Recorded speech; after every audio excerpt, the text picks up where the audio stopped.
which then, after the attempted currency reform in 2010-12, there was again another push going forward in terms of marketization of the system. So at the moment, what we have, I'm told, is a sort of a dual parallel system. Essentially, you have a large part of this distribution system in private hands, informal, part of the informal sector being sort of captured by the formal system. So there's sort of a transition going on at the moment. Then you, of course, have the formal distribution system still intact. Now, our understanding is that Pyongyang area is where the formal system is really the majority, most likely accounting for 60%, 70% of the distribution. But when we talk about the distribution, of course, we have to think about, okay, who is actually producing how much? And that's very unclear at this stage, but one could assume that around the same share is also being produced by the formal sector, or probably a bit more by the formal sector, because there's certainly going to be some leakage from the formal sector into the informal system. Then if you go to rural areas of Pyongyang area, of course, the informal sector is much larger. And we are led to believe that about 70% of all distribution system outside Pyongyang area is actually informal or outside the formal distribution system at the moment. Brad, as these markets have begun to take hold in North Korea, what do we currently know about the markets, and what type of currency is used? Well, the markets have developed very significantly in recent years. They were actually legalized over 10 years ago, and there have been officially recognized markets for quite a while. Those markets have grown both in size and the diversity of products that are sold in the markets. It's not just food anymore, but a lot of consumer goods, some of which come across from China, many of them. Not only Chinese, but Japanese and European products come in through the markets across the China border. So the diversity of products available in the markets and the scale of the markets has grown dramatically. And the markets have become kind of an essential part of the economy and the life of North Koreans. Back in 2009, when the government tried to suppress the markets, the people in Pyongyang pushed back, and the government had to step back and change their policy, and they've really, for the first time, had to deal with the fact that the people really are so dependent on markets that the government can't exercise its will anymore to suppress them. The markets, while growing, have been not really formalized, and there's been no policy of supporting the idea of developing the market economy. They've been accepted, they've been tolerated, but not very tightly regulated. And so corruption and a kind of freewheeling attitude toward taking advantage of opportunity in the markets has become an important part of the culture of Korea now. Some estimates are that the average North Korean gets 75 to 90% of their income out of market-based activity, as opposed to distributions through the public distribution system. That's probably more true in the rural areas than in Pyongyang, where the patronage system of the top still provides very high-quality luxury goods to the upper echelons. But the reality is the markets are becoming more sophisticated. There's more competition.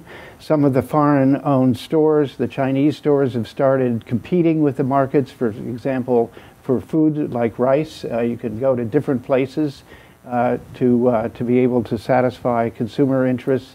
And cell phones are making a huge difference in the efficiency of the markets, because the traders can use cell phones to check on prices, what's available, where to get it, and that's increasing the, if you like, the efficiency of the way the markets are functioning. This is a one-way street, and this economy has become a true mixed economy, but the government is not really in a position to manage the markets very well, and that's a real dilemma for them. Let me take up that second question with you, Bill, on the issue of what type of currency is used in these markets. And then the second question would be on the issue of currency. Maybe you could tell us about North Korea's foray into the international body that is to govern currency fraud. Okay, happy to do that. Well, I've never been able to go to North Korea, so I've never been inside a market, so I haven't, seen it with my own eyes. It's all secondhand. But I understand that there's a preference for hard currencies rather than the North Korean currency. You can find currency exchange dealers inside these markets to facilitate that. It's a flight to value from something that they consider fairly worthless, particularly after the currency reform. It's just an exercise in self-protection. The two topics are a little bit mixed, and so before I jump onto currency, sure. Actually, you've been talking about two distribution systems. There are really three. And Brad alluded to the third one. And the elites just don't get in a line and Kim Jong-un comes along and here's a watch, here's a car, right? Most of their daily needs, they can either satisfy through the market, through the PDS, or through the foreign currency stores that you find in Pyongyang.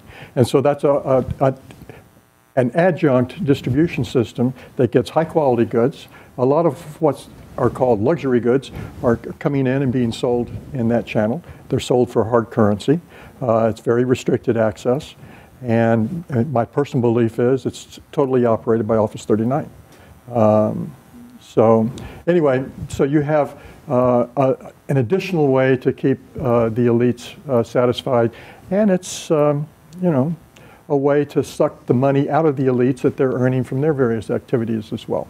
So anyway, I just wanted to put that little point on things. In terms of currency, in mid-July, North Korea was admitted as an observer to the Asia-Pacific Group on Anti-Money Laundering. Now, the APG, as it's usually known, is what's called a FATF-style regional body. And FATF was created back in 1989.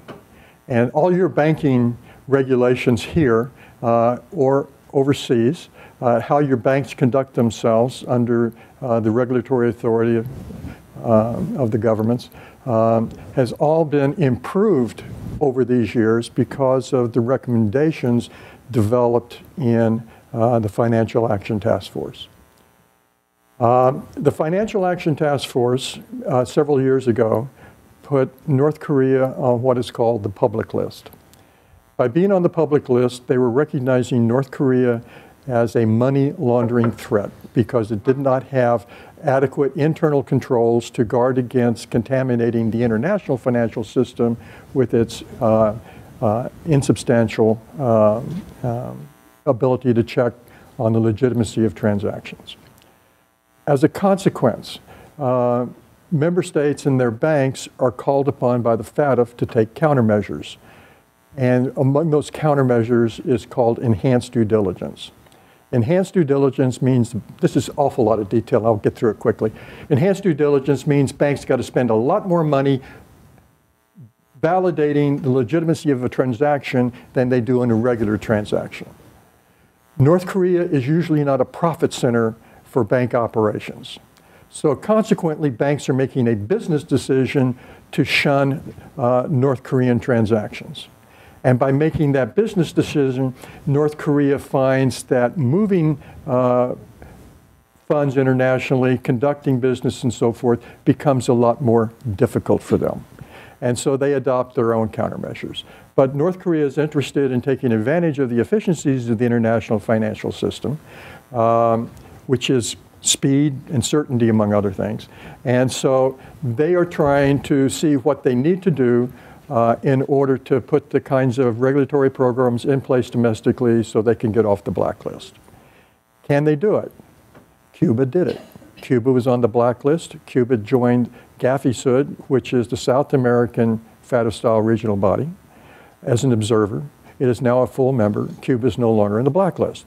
So it is a path that other countries have gone down before, and so it's a possibility. So anyway, that is the trajectory of trends. So I think we can see over time that North Korea is going to be taking a lot of action in this financial field. It will involve significant reform, institutional reform, as well as practical steps. And it's something both Brad and I have been writing about for years as truly, truly necessary if they're going to move ahead. Well, we have three systems, two that we've heard about more profoundly than obviously the third one, because the elites always have a way of getting their lobster and caviar and things that cause gout like that. Yep. Which of these two systems is going to dominate? The market system, the government system? I think the market, the trajectory of the market shows that it has become more and more important. I mean, dominate, I mean, the value of transactions or just the importance of this institution in the daily life of most people. I think if you define dominant that way, then the market system certainly is. But people I don't think recognize how thin these markets are, right? They're wide, but they're not very deep, right? Their supply chains are very fragile, right? You got to sell today so you can buy the goods that you're going to sell tomorrow. So this is something that can be disrupted by roads going out and so forth. So it's not well rooted yet, although I agree totally with Brad. Policy attempts to get it out would be continually frustrated by rebellion of the people. Brad, would you agree with his assessment? Well, I just add to that even back in the early 2000 era, it became legal for enterprises to source inputs from the market. And so not just what households are doing in the market, but how the businesses are using the market is an important part of the story. And I visited one factory which is in the state system. It makes beer. But they are producing beer not just for the state plan, but also for the market. Did you taste it? Yes, it's good beer. It's perfectly good beer. Just wanted to know. But the point is that even the state enterprises are finding a way to be players in both the state system and the market system. And they're retaining earnings in order to finance growth that will help them expand their market-based earnings, and using that earnings also to provide bonuses to staff, employees, to try to get more productivity improvement from the employees that they have. So there are very interesting dynamics in the interplay of the state system and the market economy right now. Formal survey indicates that about 90% of North Korean populations are engaged in informal sector or market-based systems. 90%? Around 90%, directly, indirectly. So I don't think it's possible to go back to whatever form. And also, the government, for whatever reason, is now encouraging the growth of the market-based system, because not only in the agricultural sector, but also in the manufacturing, including SOEs, what they have started introducing is some market-based incentive structures and greater flexibilities of managers to actually operate the SOEs. One particular example is managers, I understand, are now allowed to adjust their labor force by 20% of existing assignments in order to manage their productivity. And also, it's a well-documented fact also in the agricultural sector that they have now granted or signed, allocated sort of a pot of lands to small groups of households consisting of 2-3 households, allowed them to raise whatever crop they would like to. The only condition is they have to pay for the equipment that they actually rent from the local governments for the seeds and so on. But in the end, they can actually keep 70% of what they actually produce. They only need to give 30% of their total output to the state. So that's very intentional nurturing of the informal sectors or market-based system, whatever you want to call it. So are these markets driving a new paradigm in North Korea in terms of its economic system, as it were? Well, I'm not sure whether it's the word driving is the right word, but certainly it's not the kind of doi moi that we have seen in Vietnam, for sure, nor the agricultural reform that we've seen in the early 80s in China. But North Korea has begun to liberalize some of the restrictions, starting more with the agricultural sector, such things that I've already alluded to. And I think there are plans to expand it further. Now, the problem with this approach is that while it is promoting market-based system, in a market-based system, essentially, you have to let the price mechanism kick in and determine the supply and demand. What's happening in North Korea is that still many of the transfer prices, the factor costs, these are all fixed by the government. So you have this strange hybrid where the government is fixing part of the prices, still allowing the market-based system to determine some of the product prices. But it's moving to that direction, and I think... That sounds like the U.S. agriculture system in our milk orders. Well, you said it, so...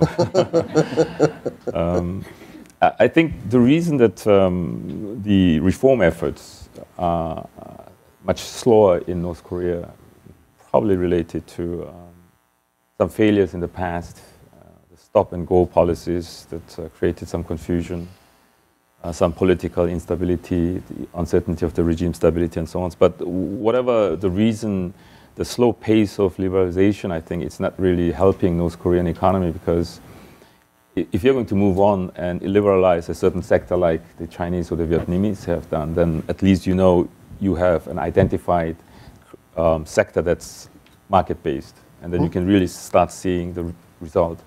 But in the case of North Korea, what's happening is that because the liberalization goes phase by phase, and it's not quite clear, it's not well documented anywhere whether liberalizing part of the price system is really optimal, followed by some certain other prices. That's very confusing, and I think that's creating a lot of uncertainties also in the market.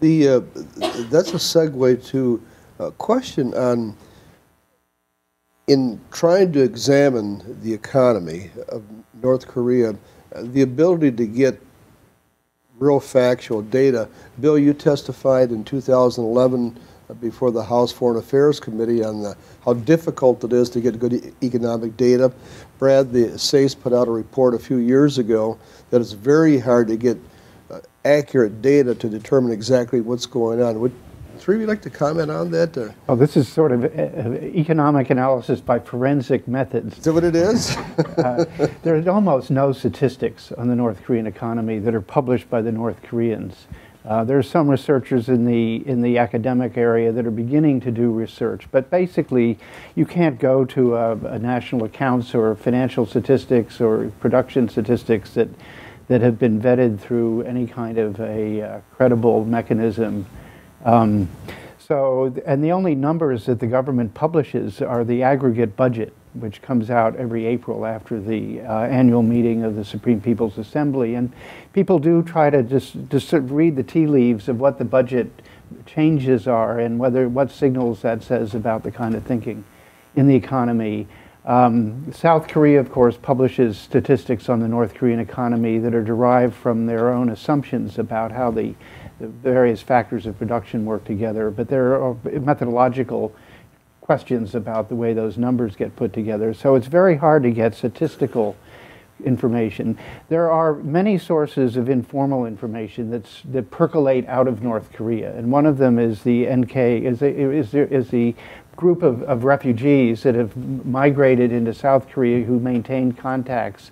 And with cell phones and other information access that people have these days, there's a lot of reporting on what's going on in terms of prices, micro level issues, what sort of behaviors seem to be taking place that signal information about the way the economy is functioning. And there are groups even foreign groups that are going in and visiting the country, doing training programs, talking with North Koreans. I myself have participated in seminars in North Korea with officials and academics to talk about economic issues.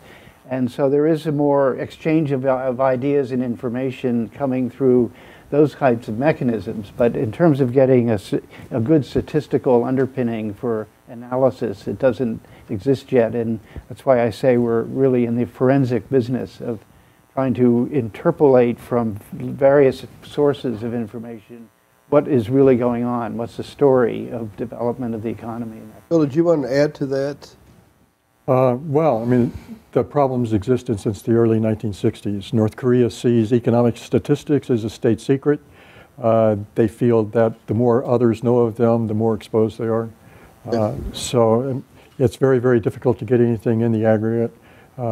Perhaps later we'll talk about trade, and we can discuss that as a special issue, because trade has been the one window that many analysts have used to try and get a feel for what's going on. Attempts to measure its economic performance. Brad mentioned the annual report put out by Bank of Korea. They look at output and then they weight it. And in effect, if you were to interpret the number correctly, it would be what North Korea produced if it was organized like South Korea, because it's using South Korean weights as best we can tell.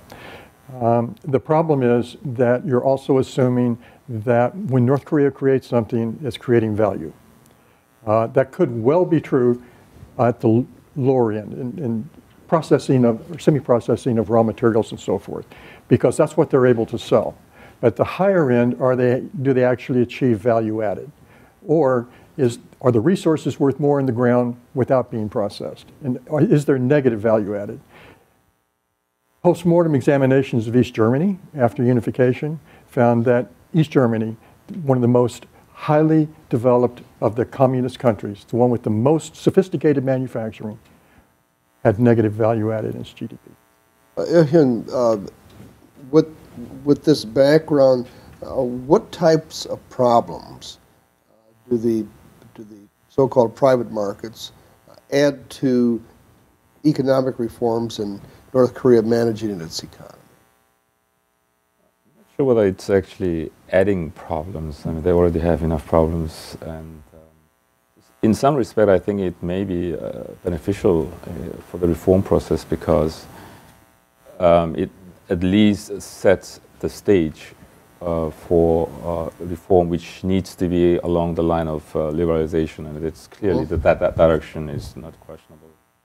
But I think what could happen in the worst case scenario is that if the reform measures ignore what is already taking place in the street and in the markets, and then the authorities try to sort of impose a system that they think might actually be better, then that could create another layer of complication.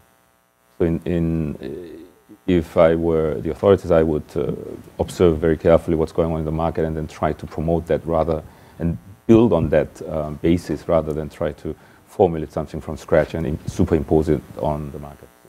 Okay, so if North Korea were to try to bring these markets into the formal economy, what steps would it have to take?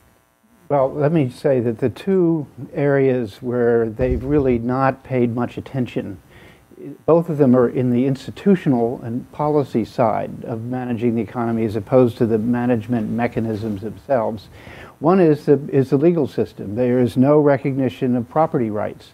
And a market economy basically is founded on the recognition that property rights exist and they can be traded. And the markets require some assurance of who owns the property in order to make those transactions facilitated. So the legal system, both in terms of recognition of property rights, making it having more flexible labor policy, allowing people, instead of having monthly wages, to have hourly or weekly wages, different, those sorts of legal changes, and having a legal system where if you have a dispute between parties in a market transaction, they can go to the courts to have it resolved. Right now, there's no legal mechanism to resolve, and you have to rely on corruption and the kind of support from whoever's sponsoring you or that you're paying payments to protect you in the market these days. The other major issue is the financial system. There is no banking system that functions as a way in a market economy. So when it comes to mobilizing private savings and putting them to work in investing for development, there's no intermediation function provided by the banks. You can't, individuals are not allowed to have bank accounts. So even if they were, they don't want them because they don't trust the banks. So the lack of a financial system that can mobilize savings and then intermediate with the needs for capital for investment is a huge missing piece of the system in North Korea. And the same exists on the fiscal side, that the tax system really does not connect to the dynamics of the market economy very well. So the government is not earning money through taxes that it can then turn around and invest in infrastructure and the kinds of things that the markets need in order to function effectively. So the whole institutional and policy system is out of whack with the reality of the market economy. And so far they haven't found it in themselves able to come to grips with these legal and financial system challenges. So Bill, would North Korea's joining becoming an observer, then joining APG, would that serve as some stabilization or some basis in the banking system so as to be able to move towards a market economy? To a degree. In the financial field, in order to put the right kinds of regulations in place, you have to have the right kind of institutional structure as well, and the auditing and other kinds of the regulating system. So yes, to a degree, that could help a bit, but the other parts of it don't necessarily move along in lockstep. And Brad was mentioning the fiscal problems. And I'm not sure that doing the regulatory aspects would be enough to get to where they could manage the economy using monetary policies as well. Is this reminiscent of when the United States started life under the Constitution and the big fight going on with Hamilton and others on the establishment of a national bank? I see sort of different trajectories there. Yes. But take us now to China pushing North Korea to undertake some types of economic reforms. Apparently China has presented itself as a model for economic reform that the North Koreans could undertake. And why have the North Koreans been reluctant to do that? You want me to jump? Anybody. Well, I guess turn it around. Why do they plan? Why did they adopt a planned system? Planning allows a select few at the top to make decisions about what they believe is important and to concentrate resources on these very selective tasks.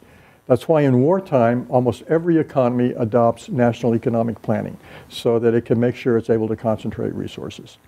So when you talk about reform, you're asking North Korea to move away, and they already have, but to move away from being able to take advantage of the planning tools. Now, a lot of the planning structure was destroyed in the 1990s, and they've been trying to cobble things back. But the real ability to look out 5 years, 10 years, or 20-year perspective, all of that, I think, has been compromised. So their planning is, I think, very much short-term, and the priorities keep shifting on people because it's so personalized. So they're operating in this kind of environment, but they're still able to have, let me back up a little bit. They operate several different economies as well. You have your civilian economy, which we've been talking about, and that seems to be where reform's directed. But you also have a military economy operated by the Second Economic Committee. In the old days, we used to say that the military got 20 to 25% of GDP.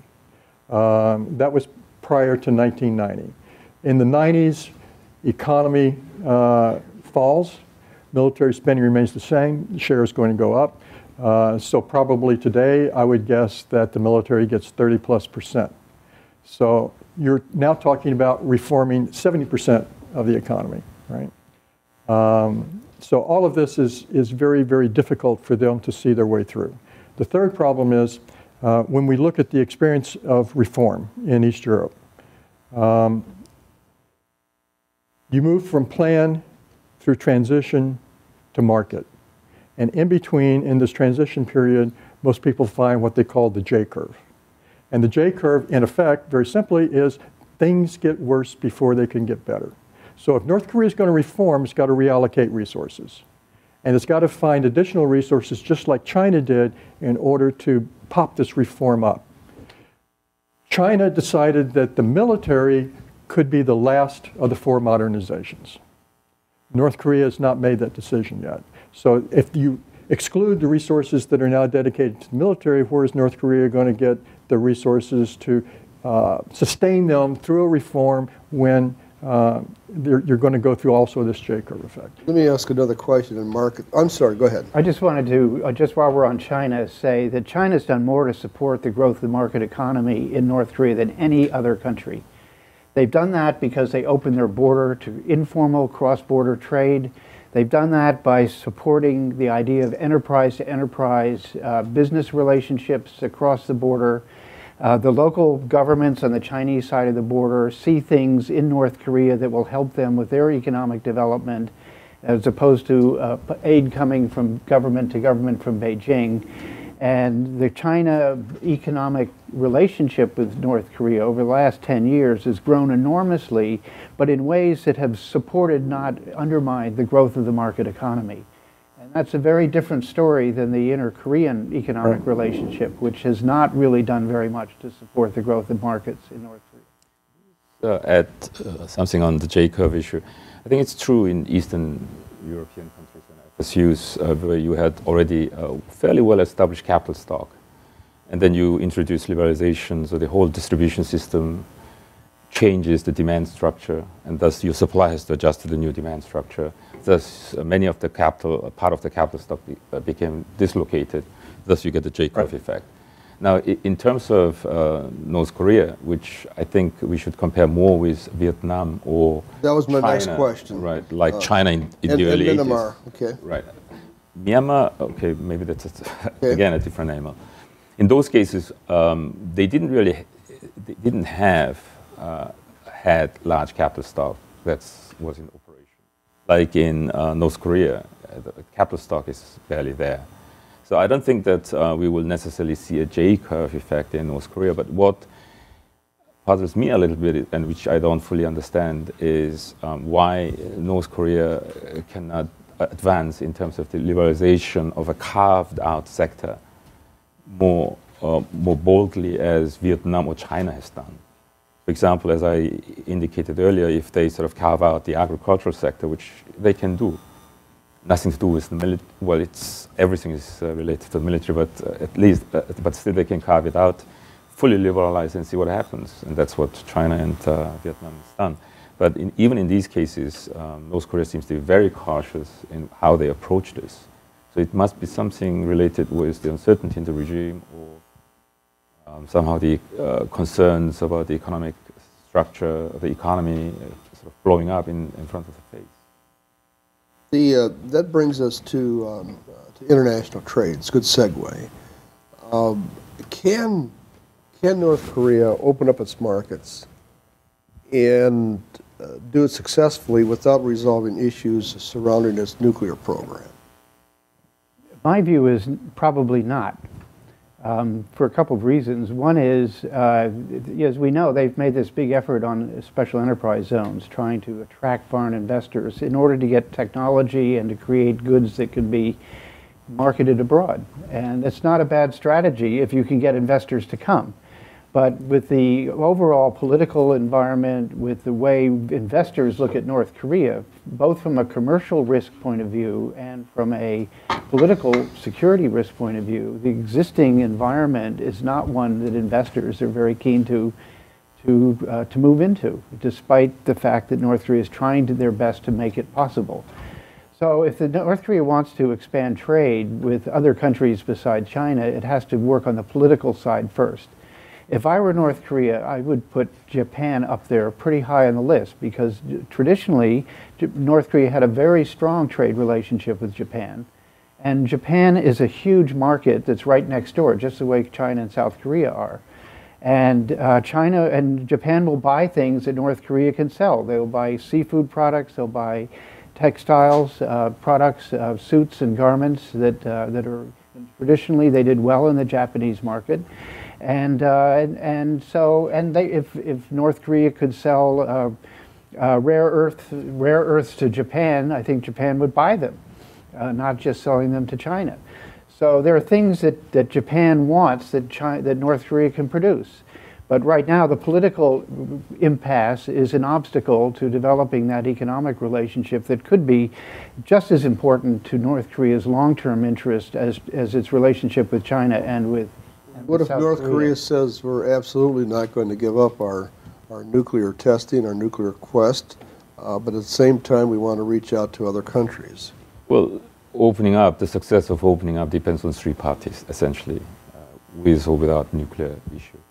That is North Korea government, because it has to open up from inside. The foreign governments, it has to allow its private sector to go into North Korea or not. And finally, and probably the most important aspect, is the private sector abroad.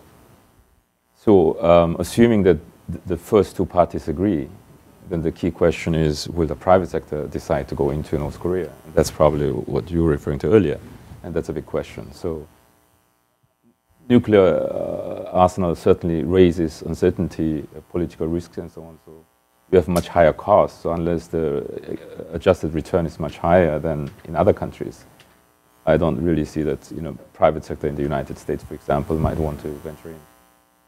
That's probably why North Korea has adopted this strategy of establishing a lot of special economic zones, where they sort of carve it up and guarantee some certainty in many respects. But then you have to ask yourself, okay, will that necessarily improve the situation or not for business community? There's no question that the international sanctions do affect North Korea's ability to trade with the rest of the world. And also the financial issues that Bill has been talking about under the Financial Action Task Force that affect the willingness of banks to get involved in even normal trade transactions, financing imports and exports. North Korea is on the blacklist. Banks in countries all over the world are just not going to want to take the risk of doing business with them. So dealing with sanctions and dealing with what it means to be on the good side, not the bad side of the international financial system are really critical to North Korea's ability to develop trade relations in an open, transparent way with the rest of the world. And unfortunately, the world is based now on a rules-based, transparent system of doing international business. Sanctions causes North Korea to go underground, to go for cash and to go through front companies and not transparent. And a lot of what's happening internally in the country because of corruption and other things are causing them not to behave in open, transparent, legally based ways. So North Korea is heading down the road of non-transparency, all kinds of funny things, where the rest of the world is heading in the direction of transparent, rules-based, legally grounded ways of doing business. And there's a huge disconnect between the way North Korea does business internally and with the rest of the world and the way the rest of the world works. Bill, they have to make that adjustment if they're going to be successful. let me ask a follow-up question. There's been a lot of work done over the past couple of years by Marcus Nolan and Stephen Haggard to suggest that in recent years, North Korea has run a current account surplus. But Nick Eberstadt has also recently shown that absent its trade with China and South Korea, North Korea's illicit trade has fallen since 2002. Given that North Korea does not publish trade statistics, what do we know about the current state of North Korea's international trade, both licit and illicit? Okay. Before I get to that, just one additional point on this sanctions environment. The trajectory of sanctions is based on North Korea's behavior, and it keeps suggesting that it is prepared to hold more long-range missile tests. I think the betting is that there'll probably be another nuclear test at some point rather than there won't be. If that happens, the multilateral sanctions will get even tougher. So if you're a foreign investor and you're looking at this environment, you have this uncertainty caused by North Korea's own behavior, which could make the business environment even tougher in ways you cannot anticipate. You don't know what kind of consensus will form in the Security Council about what kind of new sanctions might find that kind of support. So it just adds to all your uncertainties. And there's the reputational risk of dealing with North Korea. Okay, let's okay. And that was just the two little points I wanted to make before I got to the trade. Okay, go ahead. Then we'll open for questions. Okay. Go ahead. In terms of the trade, I think the only way you get at it is through the mirror statistics. And there are various sources for mirror statistics. You can either go directly to the individual country's custom statistics, which are reported to UNCTAD or on UN Comtrade, where you can look at the commodity composition. You can look at the IMF, but there you only get the IMF members. There are pluses and minuses. You can do quick and dirty or long, involved, costly, and try to improve it a little bit. Both Nick and Mark and Steph have done incredible work on doing this. I think the basis of their findings in terms of the share of China's trade and so forth is pretty accurate. They base some of their statistics on the numbers that are produced by COTRA. COTRA screens numbers, and sometimes it excludes trade with countries that there actually may be some trade with. For example, Brazil doesn't figure in COTRA's numbers, but DPRK maintains an embassy in Brasilia. They usually have embassies where they have business. So it's very tricky, it's very personalized, it's very subjective, but I think overall the trends that you can get at through careful looking into the data are very worthwhile. And again, it's our only window. No, just a footnote there. I mean, there's trade with North Korea now is so dominated by trade with China that it masks other things. And so, for example, because of international sanctions, North Korea, I think, has been diverting trade through China to other countries. So, for example, seafood products and textiles may end up in Japan as Chinese products, but even if they originated in North Korea. And the same is true for other countries in Europe. When they built the ski resort last year, everyone was saying, well, where did they get those Canadian ski-doos from? Well, they came through a Chinese company. So the trade both in and out is influenced by this role of China is so dominant that these sort of diversionary mechanisms are probably a factor. And there probably is more imports from around the world than people realize, but if you look at the trade statistics alone. Questions? Way in back with the striped shirt. Jay Buck with Radio Free Asia. Thank you so much, Congressman, for these valuable discussions. And my apologies for interrupting your remarks. It's okay. My question is for each of the panelists. It seems to me that all of you agree that North Korea has taken a new approach toward marketization, even though it's infant stage at this moment. Then what would be the role of international community to facilitate it? Is it going to be, should be a more engagement, like opening up another Kaesong industrialized zone in North Korea, or adding tougher economic sanctions? Thank you. Whoever wants to take that, I want to get more questions out, so why don't we just limit the response to one person here if that's possible. Who wants to take it? Brad?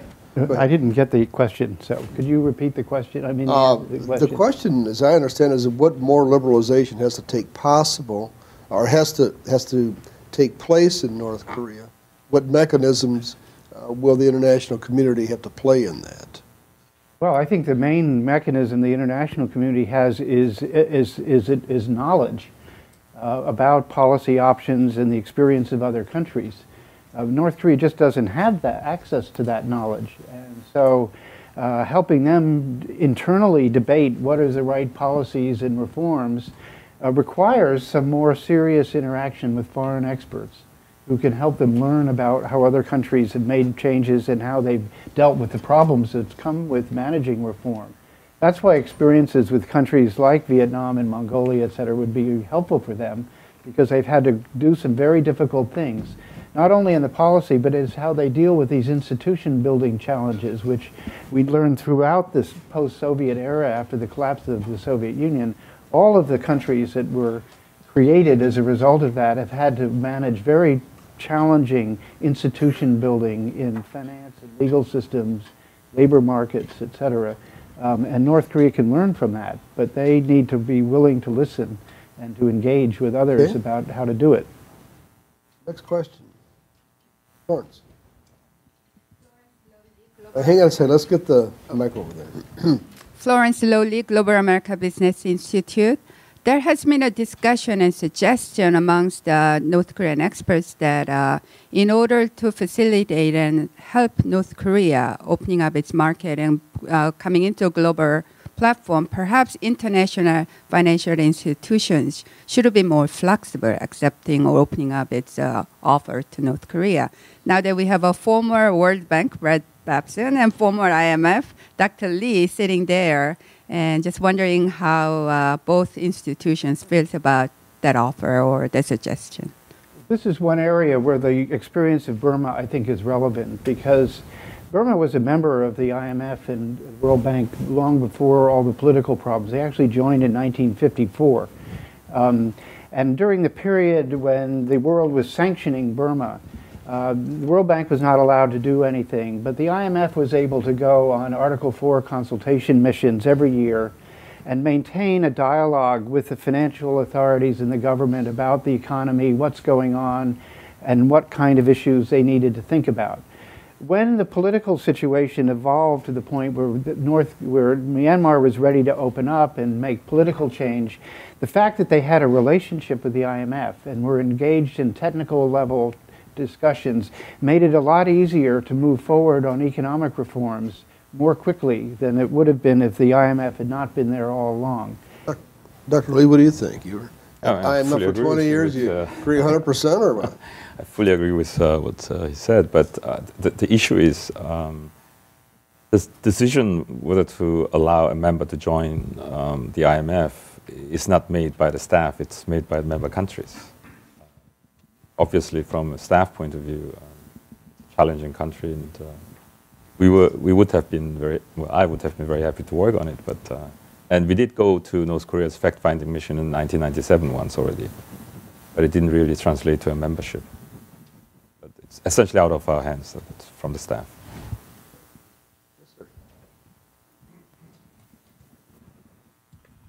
Ken Meyercourt, World Docs. Mr. Newcomb pointed out that in time of war, most countries adopt a national economic plan. North Korea has been at war throughout its history.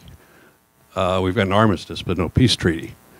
And it sits there with 30,000 foreign troops on its border from a hostile power. Imagine if the situation was reversed and there were 30,000 Chinese troops on the border with South Korea. And no American troops in South Korea. I think South Korea might adopt national economic planning. So aren't we likely to continue to see planning dominate the North Korean economy as long as they aren't able to live in peace?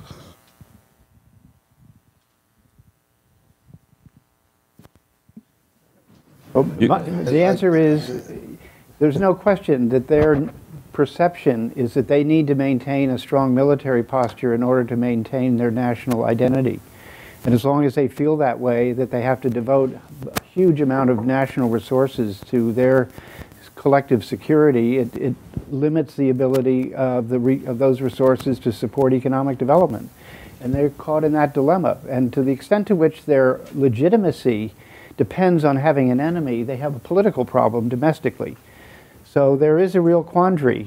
Can they become a peaceful country and still feel that they have a legitimate government domestically? And that dilemma, I think, is one of the factors that affects the unwillingness of the top to both to go down the road of demilitarization of their national policy and focus on economic development.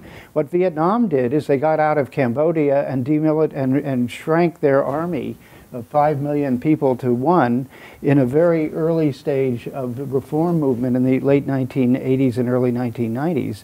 And that set the stage for their being able to be successful in adopting an economic reform program where they could reform while growing. North Korea is not in a position where they feel comfortable making that same choice that Vietnam made. Just two points. One is South Korea is in good terms with China, so your analogy I don't think necessarily works. But second, I think it's more internal rather than external pressure that they actually build up the military in North Korea. Just stop there. Just a quick addendum. I mean, the North Koreans are the ones that have engaged in the provocative behavior. Two, 1 in 5 working age males is in the North Korean military. The farms are staffed by the elderly. So how do you have economic reform unless you release some labor to sectors that can use it? And the farms there are not mechanized, they're not electrified. The only way you're going to get some kind of productivity boost is by putting younger, more productive workers in place there. I don't see an agricultural reform on the basis of the structure of agriculture as it is. So they have a lot of ways that they can go in. I mentioned what China did, Deng putting the military modernization forth. China also got some military savings. So is the North Korean military able to secure its borders right now? I think so. I think there are lots of places where they could go in and cut. Yet they continue to invest in the military rather than the civil sector. Got a question back here? Yes, sir. Thank you. Yan-Ho Kim with Voice of America. Mr. Babson just discussed the importance of cell phone use in North Korea, supporting enhanced information flow and which contributed to the more marketization. And I think this is not working for only for good transactions of goods, but long distance money transfer or long distance shipment. And for these to be working, there should be some level of trust among the market players, which is not provided or supported by the government, but supported by this new introduction of cell phone, new technology. And I was wondering how this growing level of trust among the people can contribute to more liberalized economy in North Korea, or even at least some kind of primitive stage of civil society in the long term. And if I may, one more quick question. There's no... I don't know if we have time for 3 questions. Let's take 2 of them, okay? Cell phones and democracy. Well, let's just say that, there's one huge issue, which is the relationship between the state and the people. And there's no question that with the marketization of the country and with the introduction of horizontal communication capability through cell phones, people are feeling much more free and independent of the state, and the state's control over them is weaker than it's ever been in the history of the country. I would say, and the markets create opportunities for people to meet one another and to interact in ways that build trust among the people. So there's one issue, which is the trust between the state and the people, and the other is the trust among the people. And the markets are contributing to a breakdown of one and the building up of the other. Okay, we have time for one more question. Thank you. Mike Billington with Executive Intelligence Review. Dr. Yi, could you address the extraordinary collaboration going on between South Korea and Russia in the development of the Rajin port and the intention of Park Geun-hye and Mr. Putin to work together in building the railroad connection through North Korea, which apparently North Korea is now working towards agreeing to. And could you address that and how you think that affects the overall relations and the development in North Korea? I'm a bit puzzled why you call it extraordinary collaboration. I don't know what you had in mind in particular on that. Well, my understanding is that the 3 big corporations, the rail, Hyundai and the power company are going to be buying into the consortium between Russia, North Korea. Now it would become a North Korea, Russia, South Korea consortium in developing that region and potentially the whole country. Well, let me just briefly tell you the approach that President Park is taking in this region. First, as you know well, she's adopting the trust politic against North Korea. Would like to establish dialogue and concrete step forward in terms of normalizing relations. We are not willing to sort of just talk for the sake of talking. So we need some concrete signs that will actually take us somewhere. And that's essentially the basis of trust politik. And we have not actually changed the underlying position vis-a-vis North Korea. We've always been in position willing to talk with North Korea to make real progress. But we feel that the relationship between South and North Korea in the peninsula overall, it's not only an issue between the two parts of Korea, but also a more wider issue relating all the interested parties in the region. And one point that President Park pointed out was the Northeast Asia paradox. We have the most active economists in the world in this region, but because of political differences, we are not really benefiting, making full advantage of this economic activities. And thus, she would like to create more trust and start building more concrete links through the economic ties. And as economic ties starts to develop further, that can nurture more collaborative security, political arrangement in the region, and thereby establish more long-term peace. And then not stop only there, but then venture out further, become sort of the center of Asia, connect with the European countries, as well as become the hub for the US or the American continent. So this is a part of the broader picture. And within the part of the broader picture, obviously Russia being one of the key countries in the area, she's opened up to Russia, invited Russia to do joint business with South, including in North Korea. And obviously for Putin's position, it was a welcome suggestion. So, and that also coincided with Russia's pivot to Asia, so to speak. They have plans to develop Far East, Siberia, and that proposal that came from South Korea sort of was matched with Russia's intention. And that's what led to these three projects that you're referring to, the port, the railways, and so on. So our hope is that we can create greater connectivity, not only between North and South, but also greater connectivity in terms of human, transportation, energy, network in the whole wide region, involving all countries, including Japan also. Of course, we have temporarily a problem with Ukraine and so on, but... Okay, well, we thank you for coming, and let's give a round of applause to our three participants.